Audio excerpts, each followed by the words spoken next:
Welcome back to the Lips Reacts channel. I'm Lips. This is the finale of The Last of Us Season 2. And I'm nervous, but I'm going to keep my thoughts for the end. I want to see what happens here. We're getting leaks that Season 3 is going to be an Abby season and that the show is going to take 4 seasons in total to wrap up. So I'm hoping they do the Ellie portion. Well, I'm hoping that this finale is for us. For Ellie. So let's see. Yeah. If you want full length reactions to this or anything else you see here on the channel, head on over to Patreon. Otherwise, don't forget to like and subscribe. I'll see you in the reaction. Tell your division we're going silent. As orders. This is gonna hurt. No, it already fucking hurts. Oh, I forgot she got an arrow in her leg. Can't let me die. Yeah, I know. No, you don't. Listen, if I pull it, it's gonna tear an artery. I need to push it. What? I know. Have some, okay? Oh my It's gonna help. gosh. Have some. I said no. Oh, because of the baby. Oh my gosh. Oh. Just do it. Ah! I'm squeamish. What's the name of your horse? Shimmer, I'm alone. Open the fucking door. She's okay. She's in the dressing room. Ellie, where were you? They're taking care of business. Was she not still be in excruciating pain? Is the baby? It's okay. How do you know? I just do. Oh, okay. That was cute of Ellie. Ouch. I found more. Good.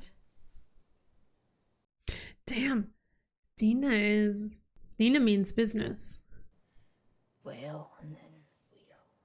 What does that mean? Did we beat her so bad she could only say... It was already setting in. Oh, we did also beat her. I made her talk. Ooh, look at that emptiness in her eyes, that disassociation. I thought it would be harder to do. Uh-oh. It wasn't. Oh, here we go. Here we fucking go. Easy. Release the darkness. It was easy. I just kept hurting her. Oh. Yeah, well, maybe she got what she deserved. Maybe she didn't. What do you mean? In which way? Maybe she didn't get enough pain, or maybe you gave her pain she didn't deserve. It was a long time ago. Before I came to Jackson. There was a Firefly base in Salt Lake City. She feels guilty. They were gonna use me to make a cure. But it meant that I would have died. And he killed everyone in the hospital. Which is why they killed him. He killed Abby's father to save me. So that's why they came. Yeah. How does that make Dina feel? Did you know who they were? But I knew what he did. Complicates things. We need to go home. Whoa. Oh, Dina regrets everything. 2 wrongs don't make a right. Joel left a big wake of death. That's a lot to sit with. Do you have any extra 9mm? Why isn't he talking to her? Excuse me? Excuse me, silent treatment isn't cool. Communication is really cool though. Give me your wrist.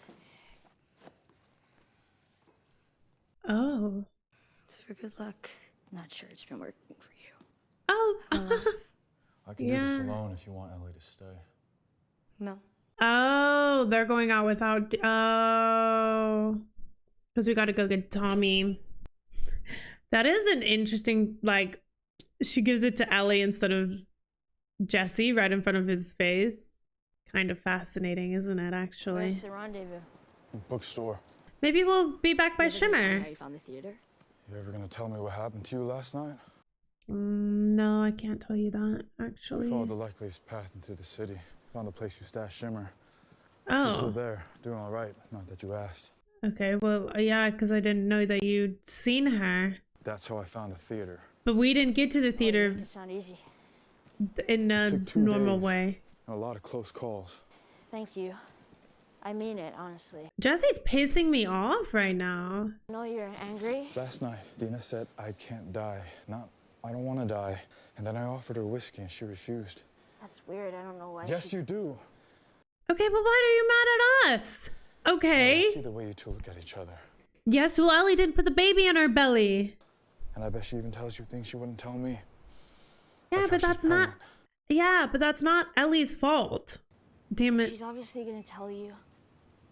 So just...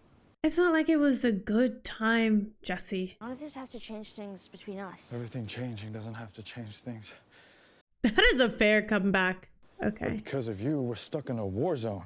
So how about we skip the apologies and just go find Tommy so I can get us and my kid the fuck out of Seattle?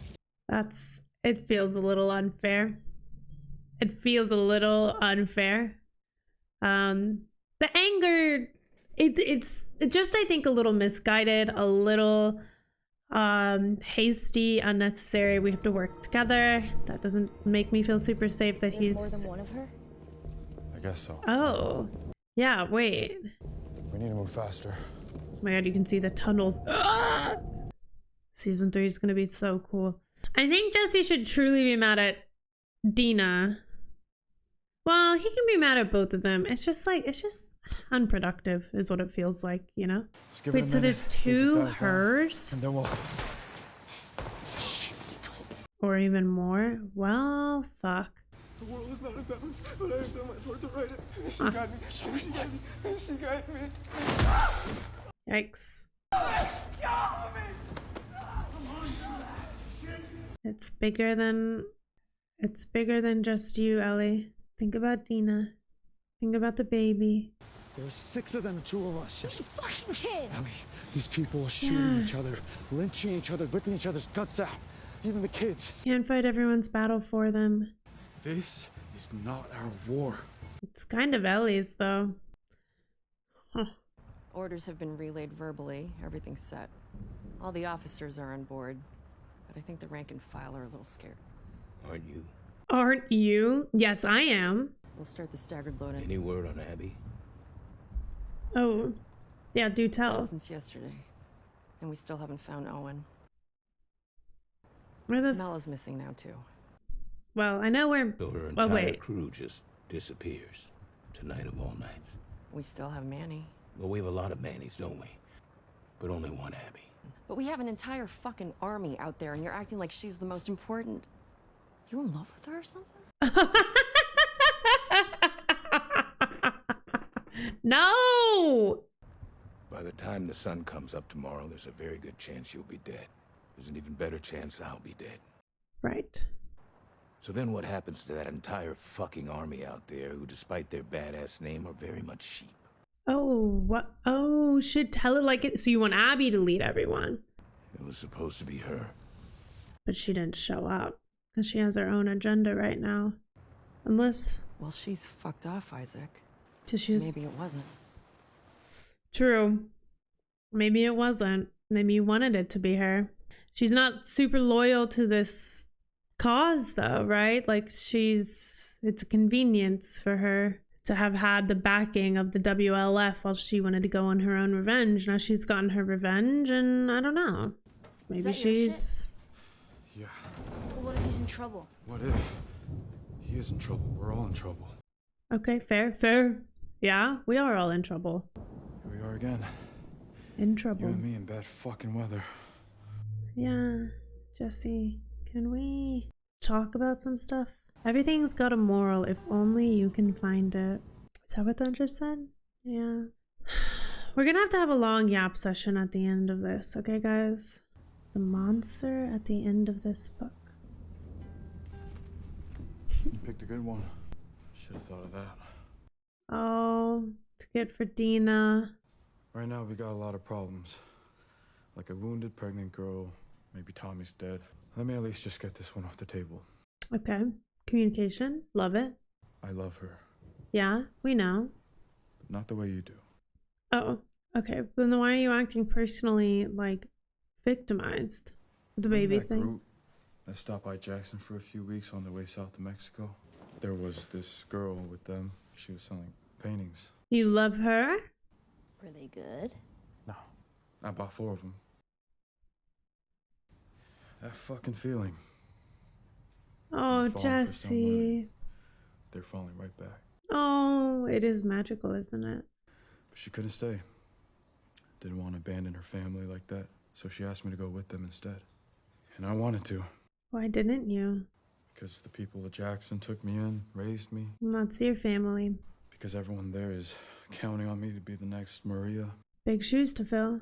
Because I was taught to put other people first. Okay. So, you're Saint Jesse of Wyoming. Oh, and everyone else is Ellie! a fucking asshole. Ellie. I go with that girl to Mexico. Who saves your ass in Seattle? Obviously, you have a good point. That's gotta be Tommy. Okay, like I said, we're gonna yap at the end, okay? I wanna yap about Jesse. A lot about Jesse. The mirroring of love in this world. Choice to love. The consequences of love. Responsibility in a world like this. How Jesse stays and accepts, oh, she sees the wheel. Accepts the responsibility, and Abby flees from responsibility. Well, she could be doing other things, not sure. She's in the fucking aquarium. Who? Abby, the one who killed Joe, she's in the aquarium. Abby, now is not the time. Ellie. Oh, Tommy's over there. We gotta That's get to where we're going. Tommy. Lock in. You don't know that's him. Ellie. He's got them pinned down. For now, they called for backup. Then he'll pin more of them down. Ellie. And Jesus Christ, if 3 more people had voted with you, you'd be coming with me. I voted no. Knew it. Why?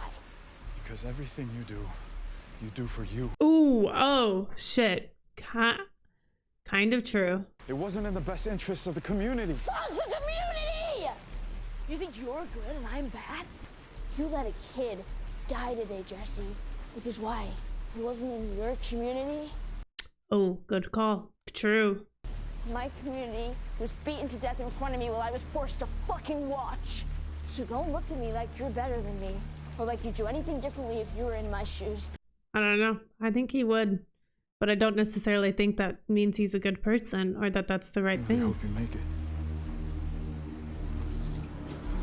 Oh, man. Oh, that is such a good thing to unpack. Jesse didn't help that guy because he wasn't in his community. It was outnumbered. If it was Dina, he probably would have.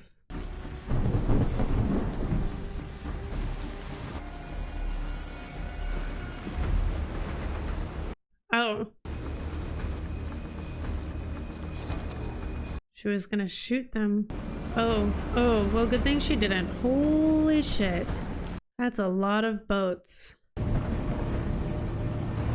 Oh, that's Isaac. Were they able to actually film this in real rain? Probably not, right? It's probably like controlled rain. Holy shit. It is so moody and scary, and like atmosphere of the weather pairs so well with the war. Oh my god, and then they turned their lights off. Undercover. Holy shit. Ellie's life has to have just flashed before her eyes, because if she would have rung out one shot. Oh god, that was scary. That feels ominous. That feels like a sign. Obviously the storm feels like poetically in line with like the war, like the going to war aspect, but then it also feels like poetically aligned with like the storm that's brewing inside of Ellie right now. Like she is this storm. It's fueled by anger and grief. And also it's fueled by seeing the WLF. Holy shit. Holy shit. Oh my gosh. And as I continue my thought, seeing the WLF and how harsh they are, I've got a lot to unpack. Somebody in chat, in my Twitch chat the other day, was saying, I mentioned the word tribalism and how a lot of this season is about tribalism, and so true, right? I really want to talk about that.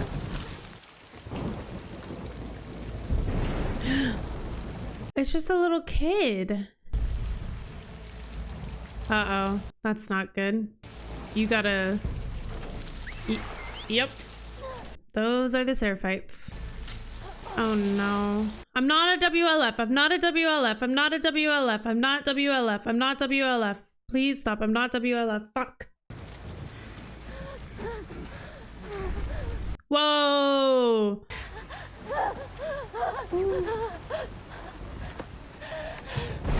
Is that the woman on one of the... I'm not from here! I'm not a wolf! Tell them. Tell them? What?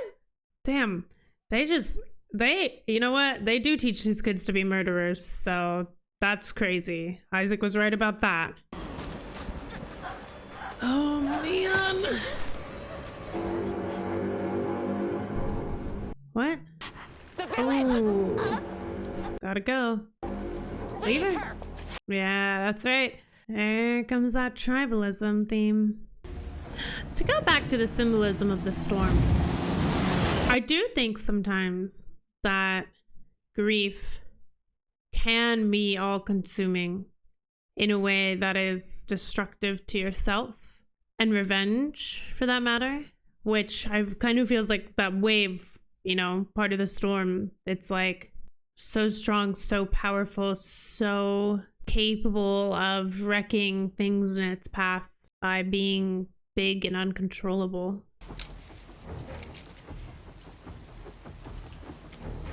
Do you actually need to do that with, I mean, that makes sense, I guess. That is a detail I would have never thought about. You want to do this now? Do you even understand what's going on? I understand everything, but I don't have a choice, do I? It's Abby. And I'm choosing no also because it's Abby. Fine, I'll do it on my own. Uh-oh. Make it there and back in 30. If you're still here, you can get on board and keep going with us. If you're not, you're not. Fuck you, Owen. Oh. Where's Abby? You're kidding me. Okay, easy. I mean, yeah, the circle of revenge. I'm the one who kept you alive, right? We don't know where she is. You were just talking about her, so yes, you fucking do. Yeah, that was dumb, Owen. You're gonna point to where Abby is. And then you're gonna do it in a better fucking match. 4. She's gonna kill us either way. No, I won't. Because I'm not like you. Oh, that's something, isn't it? Because I'm not like you. Kind of mirrors the conversation she had with, Jesse. I'll show you. You bitch! Are you... Wait, we killed Owen?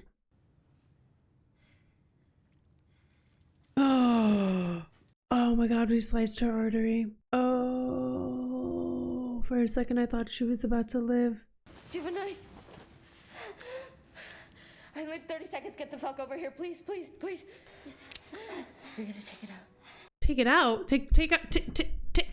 What, the baby? I don't know how to do that. I do. One incision. That's all it is. Work fast. Ellie, prove it. Prove it, Ellie, prove it. Ellie, prove it. How deep? Deeper than you think. Which way? Which way? Ellie. Transfer. Ellie. What? I don't know what that means. Ellie. Tell me what that means. Ellie. You're doing good. You're doing really good. Straight down, Ellie. Straight down. Come on, baby girl. Ellie, come on, try.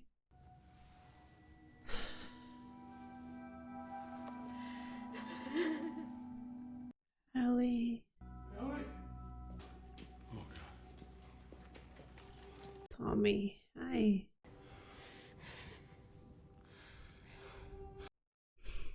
Ellie.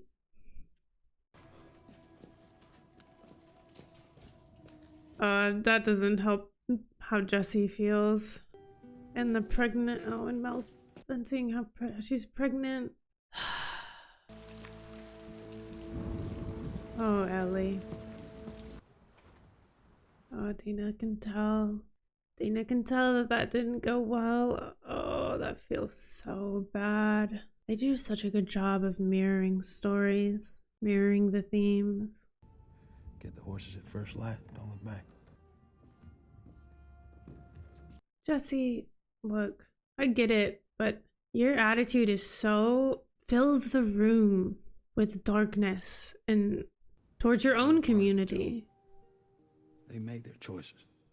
Tommy thinks we're trying to justify it, but it's... But Abby gets to live. Yeah. Are you able to make your peace with that? Guess I'll have to. Jesse, whatever, give it time. Thank you for coming back. Maybe I didn't want to. Yeah, he probably didn't. Maybe Tommy made me. Did he?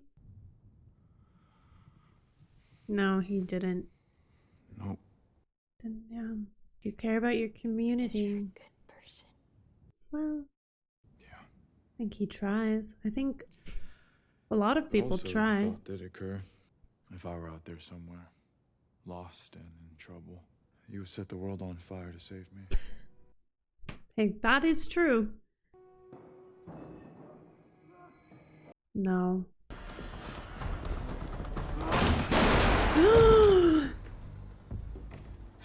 Hands in the air or I shoot this one too. Just run! Shut the fuck up! Stop! Oh my god. She found us. I know why you killed Joel. He did what he did to save me. I'm the one that you want. I let you live, and you wasted it. Oh my god. Is that how the fucking season ends?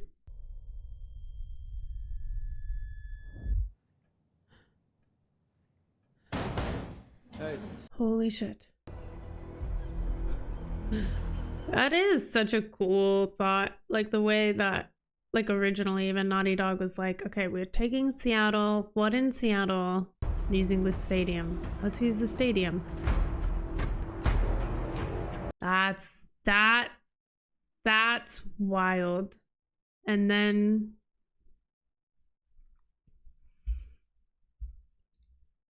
all right, let's talk about it. Let's talk first, I think, about... No, let's break down the episode first, and then at the end, I'll give you kind of an overall thought on the season and my hopes and dreams for season 3. So I kind of mentioned it in the finale, or in the reaction, that one of the themes, and this was brought up to me, I hadn't quite placed this word on it, that one of the themes of the show or this season is tribalism. And I think another word that the show specifically used would be community. Now, let's kind of break that down into the different ways they show this to us. Obviously, we have Jackson Hole, where community means like is very structured, right? You have this group of a couple of people, everything is left to a vote. There's structures set in place. We saw that with the Eugene moment, like with kind of following rules and whatnot. We kind of have to sit with the fact, like, should you always follow the rules? Should you sometimes break the rules? Should you sometimes think around the rules? Are rules set in place to protect us always for the good of everyone? Or is it for... Or is too much structure and too many rules limiting? Because a lot of life happens in the gray area. And I say that for life as I know it, life as I've experienced it. But life in an apocalyptic universe definitely happens in the gray area. And we've talked about that a few times with the thought of death and killing. And I brought that up specifically when Ellie and Dina are riding the horse to Seattle. And Dina asks about Ellie's first kill. Now, if we were riding a horse, going to who knows what, even going to get revenge, if that question came up, it wasn't even a question of like, oh, have you killed someone yet? It was, oh, tell me about your first kill. That is not small talk, but in that moment, it was small talk because killing is a part of their lives. And that is an example of like, why perhaps rules and structure can sometimes be too rigid, because you do have to kill in that world. Or at least that's kind of the opinion of me. Obviously, I think you probably want to do it ethically, and you want to have like, you don't want to kill. I mean, if we're talking about doing something for good or saving lives or whatnot, right? You don't want to kill for revenge. You don't want to kill. You don't want to kill because you're mad. Like, you know, the journey that Abby and Ellie and that grief and that pain are on, that would, I think we can all agree, is like questionable in terms of morality, in terms of ethics. But the fact that they have killed people and everyone has killed people, I think is one of those things that maybe it desensitizes it, right? It's like, oh, well, I've killed before. So what's the difference between killing because somebody, I need to get revenge, I need to get my get back, versus killing because someone is bit or someone is looting and robbing and stealing. So I think, you know, we kind of have to sit with the questions of like structure in this world. And I think, you know, it depends, similar like to how you watch a show. If you were to live in this world, it kind of depends on the life you want to live. What kind of community aligns with you? And I think that's why you'll find different communities, because communities ideally are people who believe in a lot of the same things. They're people who have similar viewpoints, similar morals, similar codes of conduct and codes of ethics that guide them.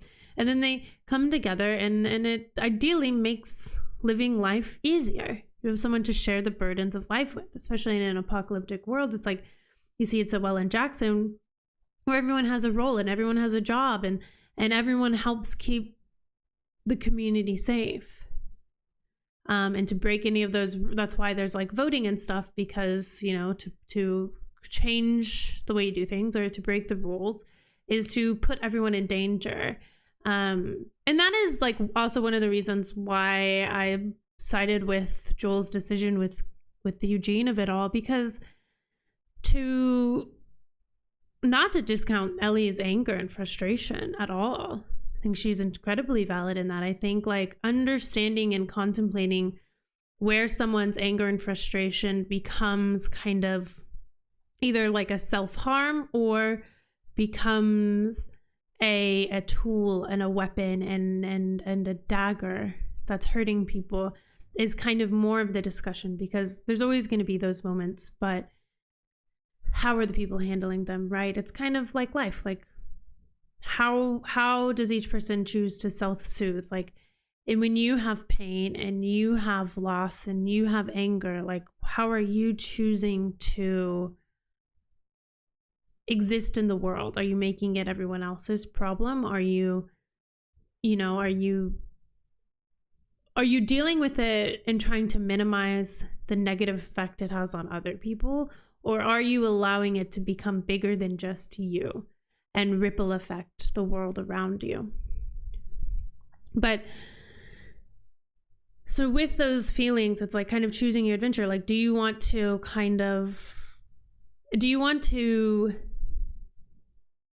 deconstruct the whys, deconstruct the elements of it, or do you just kind of want to go with the flow?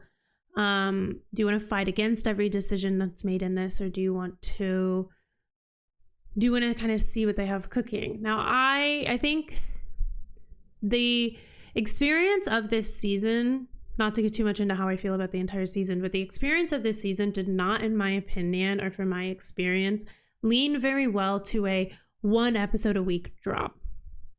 I think this season needed to be kind of, yes, of course, now you can watch it at your own pace, right? But if you're watching week by week, I think the season felt a little disjointed to me. It felt a little slow. It felt a little rigid. It felt a little jumpy.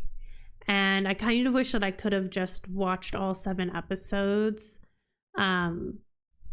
in like a couple of days, but back to back to back, versus like having to wait a week. Because one, I think for having played the games, the experience did not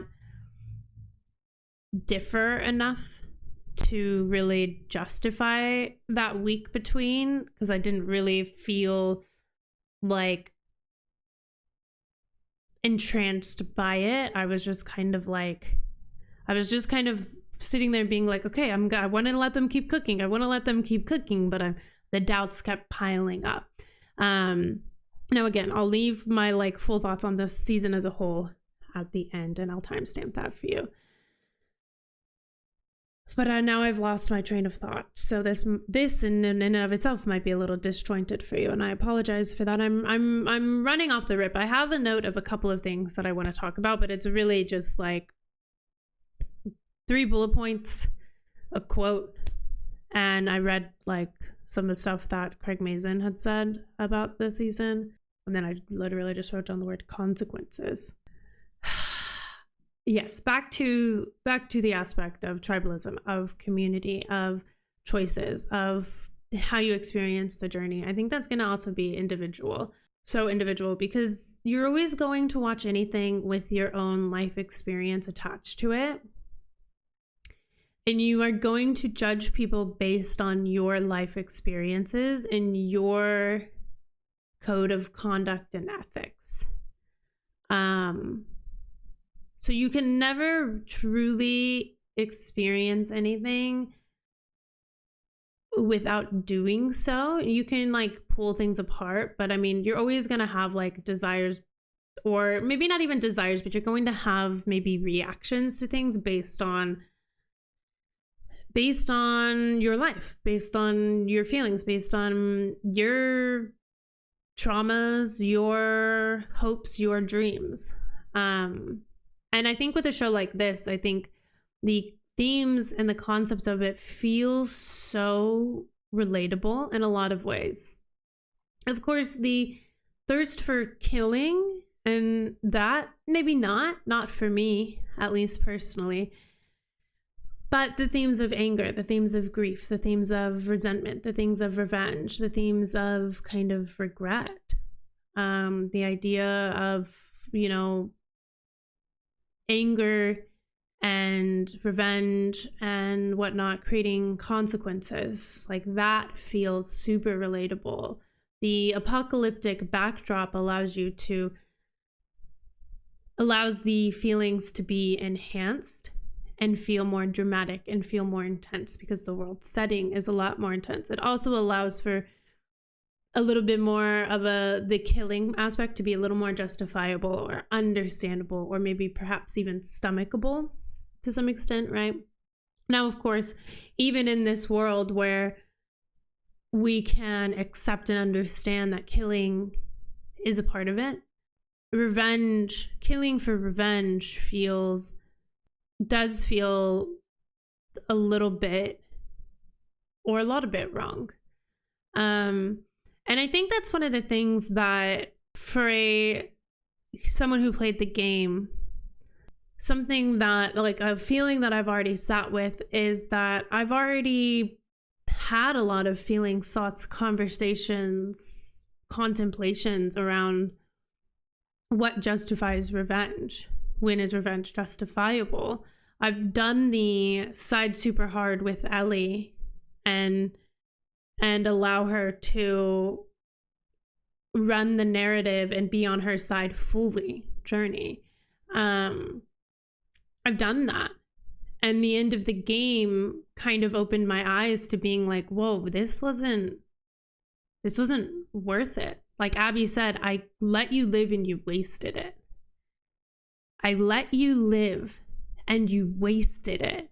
And that's so true. It's stories with unreliable protagonists and narrators and main characters can be really hard to stomach, because our natural inclination in life is to find a hero and find a villain.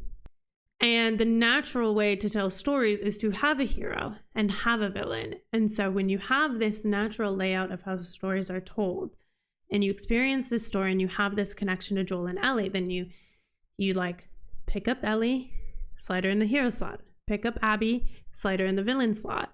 Now, I think for me, going into this season, I was kind of looking and hoping, and I think something that made this season maybe feel the way that it did to me at certain points was that, how is this story going to unfold for me when I've already been on that original journey? You can't recreate that journey in this same story, right? Especially when they're staying so close. They didn't really have time. I mean, we had 7 episodes, none of them very long. And they didn't have the time to like break out and do side stories that I think this season could have really benefited from. Because season 1, I think, told this story of love, and it helped us understand the consequences and how great loving people in this apocalyptic world that feels so hopeless can be. And how that adds value to your life to find someone that you love. It doesn't need to be ba-ba boom, bow chicka wow wow love. It just needs to be someone that you love, someone that you care for, someone that when you get up every day, you go, okay, I'm staying alive for them, or I'm fighting for them, or I'll find ways to live a safer life for them, or I'll be better for them. And we got to see all these other stories of love and caring, and some of them we knew, like Henry and Sam, and some of them we got to expand on, and they were not necessarily entirely new stories, but they were newly experienced and expanded to be a new experience for us, such as Bill and Frank.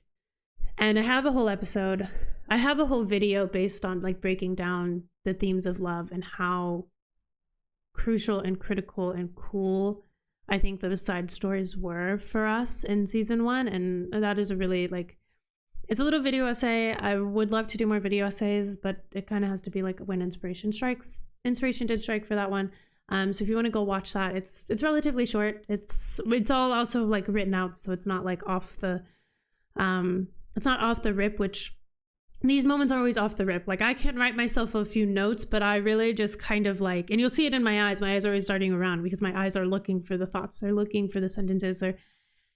My brain is working really fast to create coherent sentences that hopefully make sense to you in some way or another. And also I have no idea what I'm saying, right?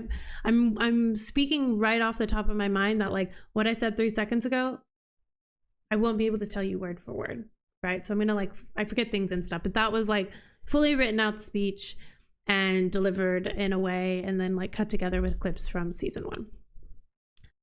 I think I've kind of spoken mostly on the tribalism, but I'll speak, of course, we have Jackson Hole, which is this like structure to it. We have what we know of Fedra, right? Fedra was in season 1. We kind of see this.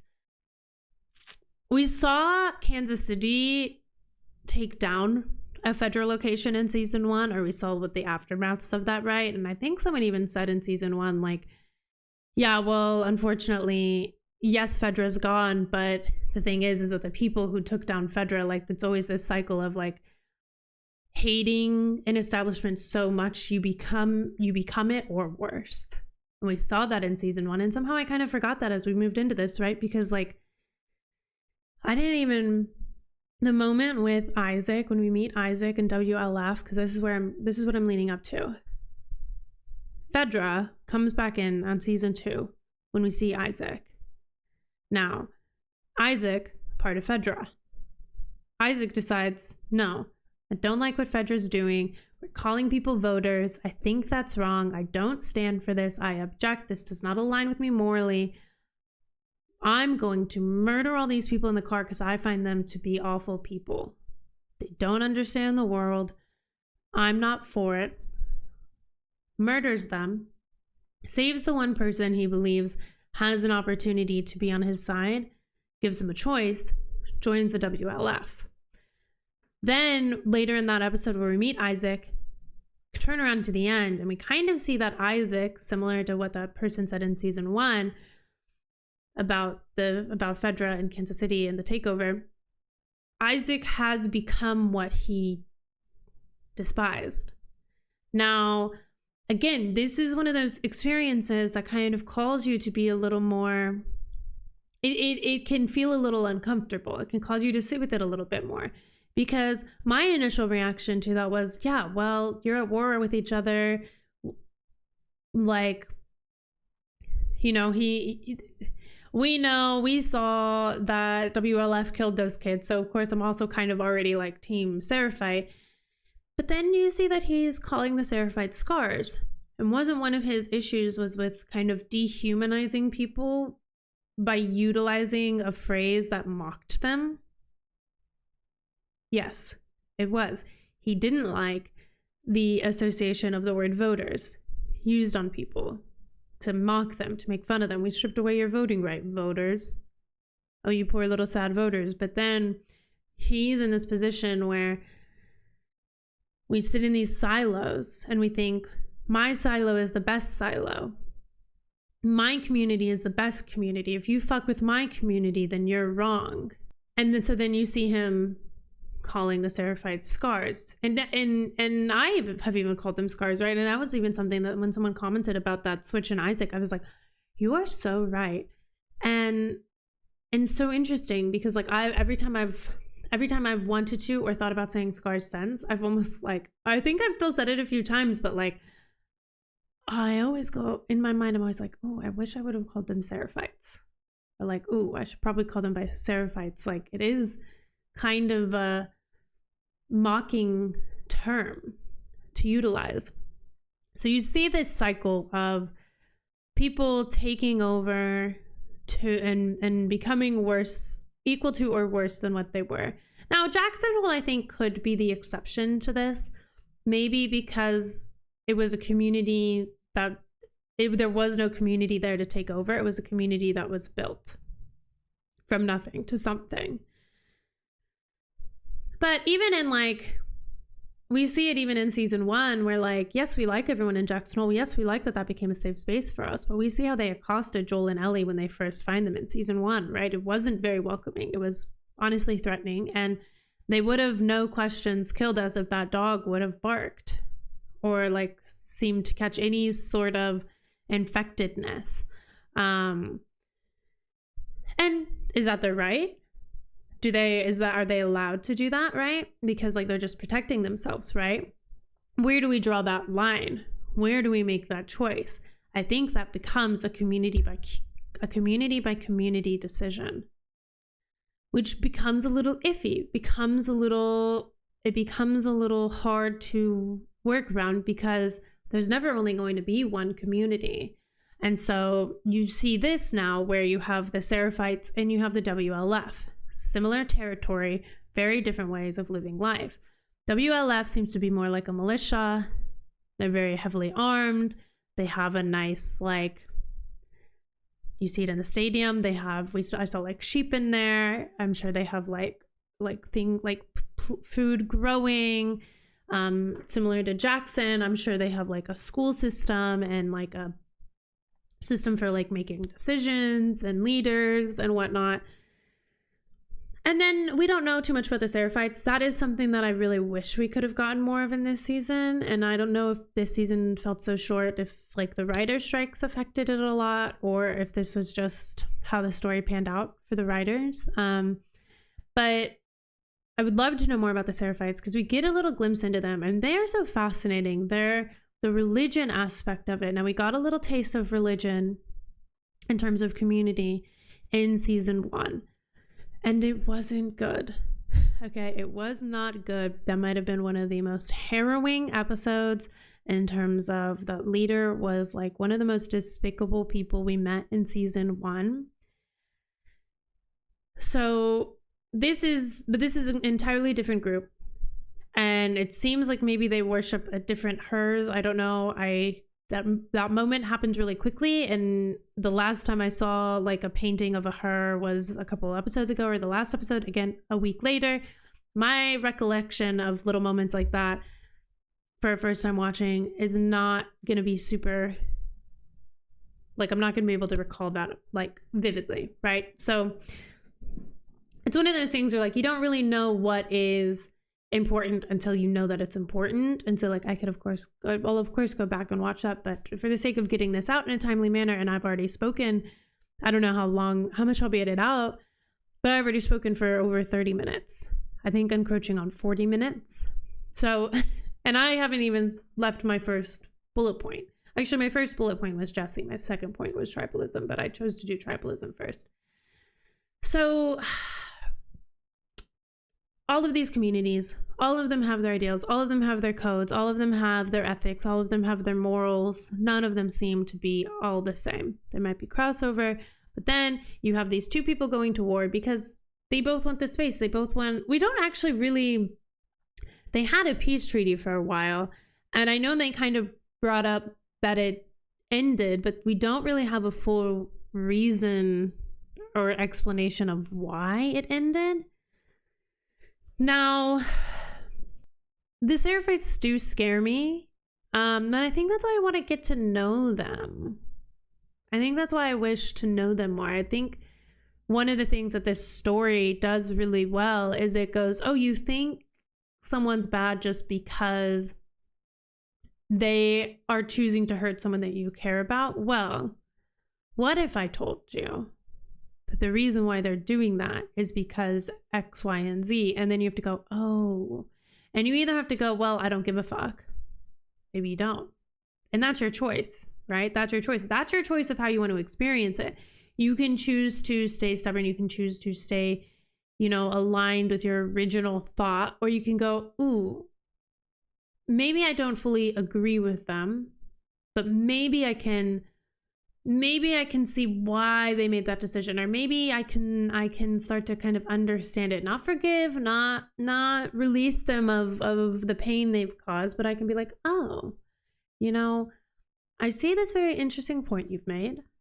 And I'm a little too uncomfortable to accept it. But however, I will note that. I will leave maybe a little more room in my heart for this group of people or this person, and I will move on.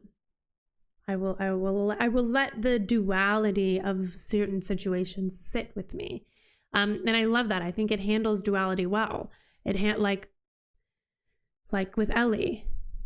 When you're watching the show, when you're choosing your journey, choosing your adventure of how you experience the show, are you allowing the duality of, I understand why, but you might not be making the right decision?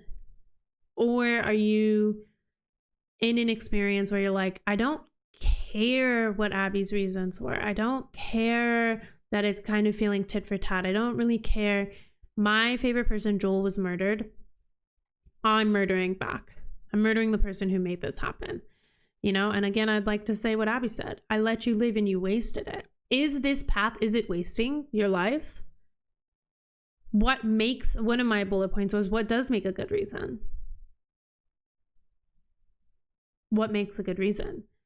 Will we ever know? Will we ever be able to decide? Or will anything that comes from revenge, anything that starts with revenge, grief in mind, will it always be a net negative? It's maybe a healing, or is it even a healing path for Ellie? Was it even a healing path for Abby? Maybe. This is an apocalyptic world. This isn't our world. I don't think. And it also depends on the person, I think, right?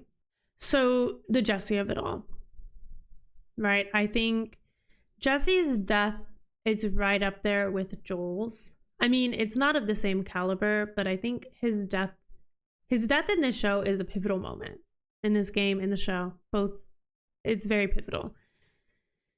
And there was a lot of pivotal deaths in this episode, right? We have Mel and Owen, who that feels like now it feels like it happened so quick. It almost feels a little rushed. But that was super important. We'll have to circle back to that. But Jesse's death will undoubtedly have effects on Dina, how we move forward with Dina.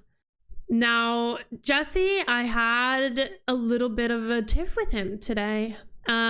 He reminds me a lot of Ellie and his stubbornness and his ability to kind of hold anger and resentment. I think it's just kind of so uncomfortable when anybody chooses to work with anybody and holds like the resentment was radiating off of Jesse in a very palpable way.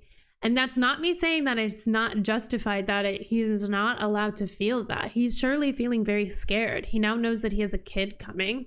And even if Dina doesn't want to raise that kid with him, he will do anything to protect that child. Much like Joel. Like the theme of parenthood and parent doing anything they can to protect a child is it is repetitive. It is almost like knocking us out. They're almost hitting us on the head so much with this theme that they're going to give us all a fucking concussion. Sorry, the F word maybe was a little extreme to use there, but it felt like it felt really visceral, that feeling of like when I realized that this theme keeps coming up, and like that the parent protecting child aspect is immensely important to this story.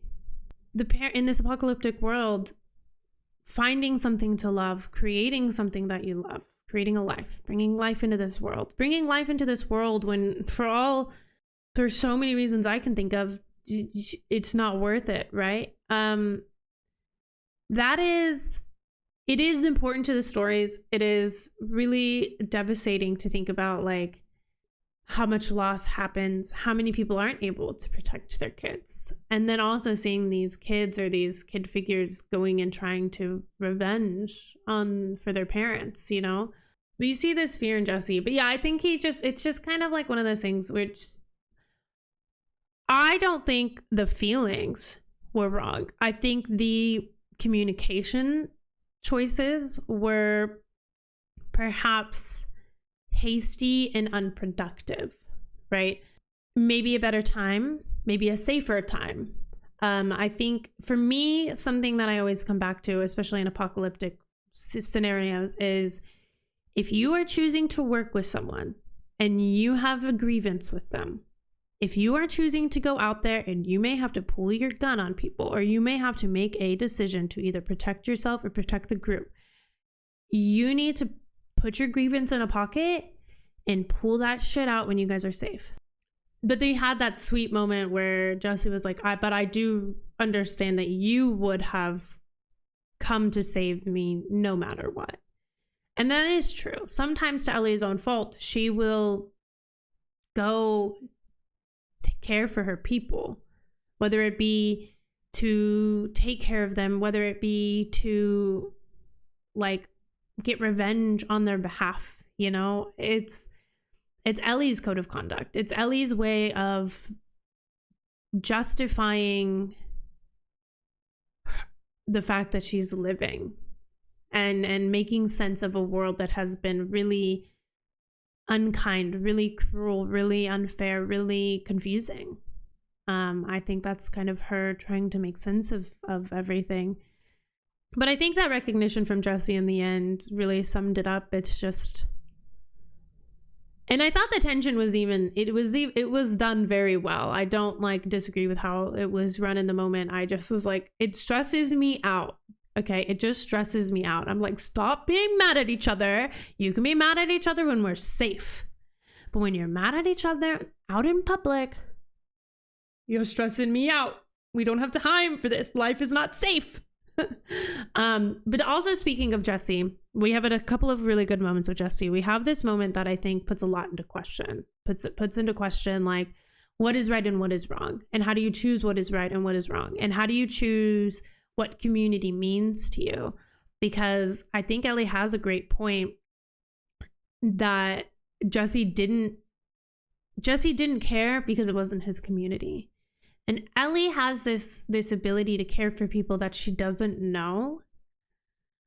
And it's fascinating. And we don't get to see it like a ton, but I think that moment showed this side of Ellie that can be kind of the moment in specific that I'm talking about is when we see the WLF, like the 6 WLF, find the Seraphite, and they like strip him down and drag him away. And I think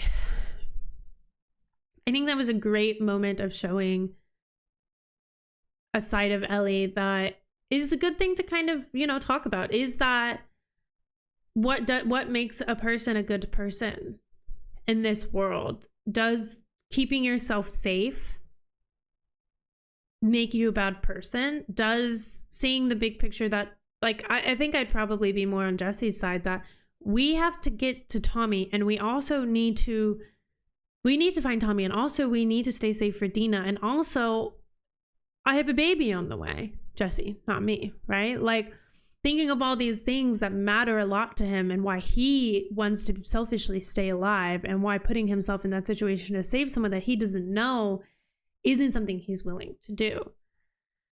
How can you always try to save people? I mean, you probably can't. And I think Jesse was right to stop Ellie, and Ellie had some fair points as well. That one, fuck community to some extent, right? Like, I think perhaps there's a gray area there, but I think Ellie had some great things to say in that moment when her and Jesse were having an argument in that building while they were looking for Tommy. It's like, fuck community. You think you're a good person because of this? Well, does that really make you a good person? Like, that whole conversation was really iconic, and I really thought I was going to need to break it down a little bit more, but I think it spoke for itself. I think it stands as it is. I just think that it hones into themes really well. The theme of community, the concept of what does make a good person. How do you define that, and how do you navigate that when so much of life lives in the gray?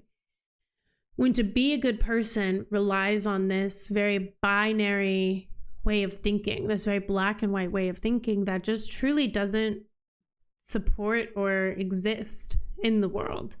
And one person's good is another person's bad. You know, of course, not everything, but there's a lot of things in that gray area where it's like, yeah, well, I wouldn't do that because of this. Well, I would do that same scenario because of this. And both people have their reasons, and with those reasons it makes it make sense. You're like, oh well, I understand why you would do that. Actually, I understand why you wouldn't do that. To speak about it very, very obtusely, because I don't have an exact opinion or example that makes sense to me to place in that, so I'm hoping you can insert or just take it or leave it. Kind of again going back to that thought of like, we're always looking to put someone as a hero. We're always looking to put someone as a villain, and life just simply isn't. There's not often many heroes that are true heroes or villains that are true villains. Sometimes, of course, there are. I think if there's one side of that where something can be a little more obvious, it would be the villain side of it than the hero, I think, in my opinion. But to wrap up to tell you my thoughts on the season as a whole, the finale makes me feel better about things as I stand. I said it in the kind of episode recap thoughts review commentary that I would have really liked to watch this season in like one sitting, honestly, or even like 2 days back to back. I think season 1 played really well for each season having a beginning, middle, and an end, and being able to like sit and like have its moment and have like a lot to like break down in each thing. And this season, I think I needed to see that ending to really know how I felt about it. I think it was perhaps a little rushed, a little fast, a little jumpy around, and I don't quite know that I got to sit in the seat of anger, grief, revenge with Ellie as I wanted to. Oh, I didn't even talk to you guys about how I feel about the Mel and Owen of it all. Ellie's moment with Mel was heartbreaking. It's one of those things, I wrote down the word consequences on my notes, but it's like consequences of Ellie had to do what she had to do to protect herself there, right? We can all agree with that, probably. Of course, the thing is, if you're going down a path of revenge, just like that storm outside, like you're going to do things that are like a wave that's uncontrollable, and it takes you out, and it wrecks you, and it washes you up on shore, and you're broken and you're battered and you're worse for wear. And I think killing Mel was one of those things. Her inability to help Mel save the baby, again, parent trying to save their child, is heartbreaking. It was really uncomfortable to sit there and watch her fumble, and I wanted her so badly to just take the scalpel and have the knowledge somehow. And I think it's so easy to sit in this modern day world and go, well, how do you not know what a C-section scar looks like? And how do you not know? How do you not know how to do this? But it's like, of course she doesn't. Like, she's not a doctor, and she doesn't live in the modern world. And there's always going to be things in life that you don't know until you have an opportunity to learn them, no matter how much or how well someone else knows it. She couldn't. She killed someone, and that someone, to her and to Jesse, made her think of Dina, made her think of the baby that they're bringing into this world. And I think that's good for her. I mean, obviously the moment is heartbreaking, but this moment to kind of have to think about it. Like Dina said, are you going to be, or I don't even, it wasn't Dina, it was Tommy. Tommy said to Ellie, are you going to be able to walk away? Are you going to be able to live with the fact that you didn't kill Abby? And yeah, that, I mean, obviously then, I guess we didn't even talk about that. Jesse died, of course, because Abby finds them and shoots Jesse. And I knew that was coming, but I still think they did it really, really well. I knew that was coming because of the game. So again, it's one of those like things where the magic of some of the moments was didn't feel as big, I think, because it deviated so close. It didn't deviate from the game as much as I would have hoped. Even though there were changes, the changes didn't seem to have impact in a big way in the way the story was told. They have impact in other ways, yes, but either way, I haven't seen the consequences of the changes, or the changes felt minuscule in a way that just didn't change my experience. It's not to diminish the changes or anything. It's just to talk about my experience, which is undeniably accurate to how I experienced it. I can't change it, sadly, as much as I know some of you would like for me to. But I appreciate you guys for sticking through this season with me and watching it and chatting with me and having conversations. I think that's one of the things that this show and story is really good at, is kind of asking what is right. What are you willing to excuse? How far are you willing to go for revenge? But yeah, so the season itself felt maybe a little disjointed, maybe a little fast, maybe a little too jumpy for me. In part, I think the decision to split Ellie's and Abby's season up, Ellie season 2, Abby season 3, I actually like. I think perhaps I'll give them, I don't know, I want to give them the benefit of the doubt. That part of it felt like they were, because they stayed so close to the game and they didn't expand on a couple of things, the way that time kind of jumped around was similar to kind of how it jumps around in the game. But in the game, you're jumping between experiencing Abby's story and then you're going to Ellie.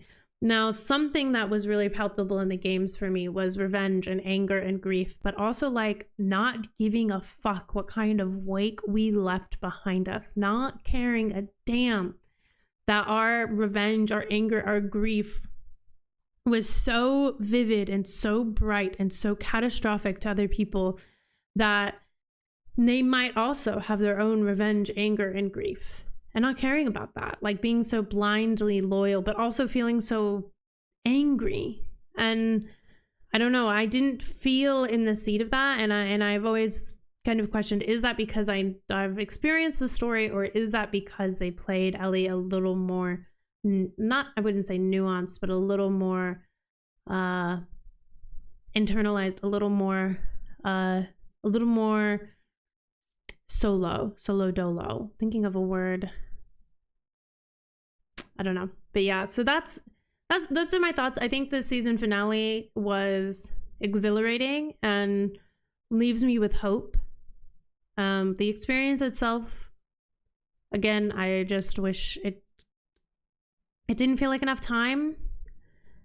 It felt fast. It felt a little disjointed at times, but I'm curious to see where they go with season 3. There were a lot of great things about the season, I think. And I wouldn't be surprised if I continue to watch this season and it unlocks a little differently and feels a little better as it as maybe you watch it a couple more times. But that, I don't know, that just kind of, I don't know. I didn't hate it by any means. I didn't find myself as captivated by it. I felt more removed from it, if that makes sense. I felt like I was watching a TV show, which is fine. But I feel like in season 1, I felt like I was in the TV show. You know what I mean? I don't know. Again, everyone's experience is their own. And I'm so grateful that you have watched this with me. We'll definitely be back for season 3. So that's probably in like 2 years. So hit that like and subscribe button. We've got lots of other stuff coming out. I'm watching Severance for the first time. I'm wrapping up my reactions to Peaky Blinders. And always looking for new things and new recommendations. So if you have them and you enjoyed your time here, leave some recommendations down below. And I'll see you in the next one. Bye, guys.